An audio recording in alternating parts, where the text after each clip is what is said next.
madaxweynaha dowlad goboleedka Galmudug Cabdi Xasan Cawaale qaybdida iyo wafdiga hogaaminayo ayaa si heersare loogu soo dhaweeyay garoonka magaalada Gaalkacyo waxaana soo dhaweeyay qaybaha kala duwan ee bulshada mas'uuliyiinta ugu sarreeyay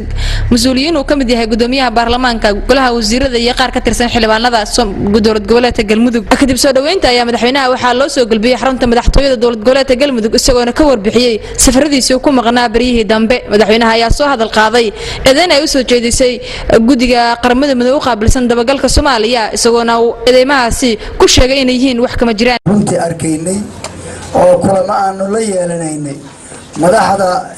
dawladda federaalka ugu sareysa sida madaxweynaha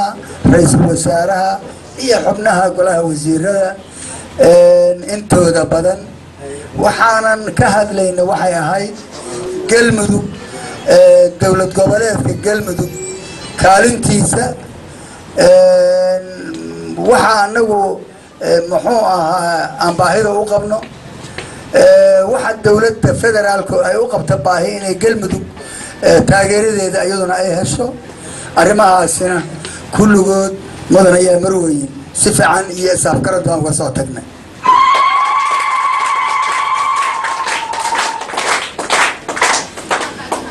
walaalayaal waxaan rabaa inaan arrin yar oo waxaan u malaynayaa saxaafadda waxaa laga maqlaa asbuuca hadda aan ku jirno eedayn loo soo jeedinayo maamulka maaragtay Galmudug iyo madaxdiisa loo soo jeedinayo shalay inaad arrintaa ka bannaan baxdeen oo si fiican maaragtay aad uga hadasheen runtii xalay meel walba waa laga daawaday aad iyo aad baan ugu mahad celinayaa annagii inay bulshadii intay is arkeen hal mar inay garteen meeshaas arrintaas inaysan sax ahayn inay garteen ay gabdhihii iyo odayaashii iyo dhalinyaradii iyo bulshadii reer Galmudug oo aan kala harin inay ra'yigooda ku cabireen mahad baan u jeedinayaa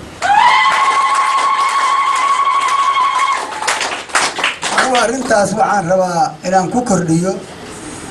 runtii hay-adan la yiraahdo la socodka arrimaha Soomaaliya waxa weeye waxa laga anagu runtii war noocaas oo kaleeta waan ka xunnahay in war aan sax ahayn xaqna ahayn in ay ka timaado meeshii bulshada caalamka laga hogaaminayay oo aanu laga sugayay inay talo iyo tashiil iyo wax wanaajin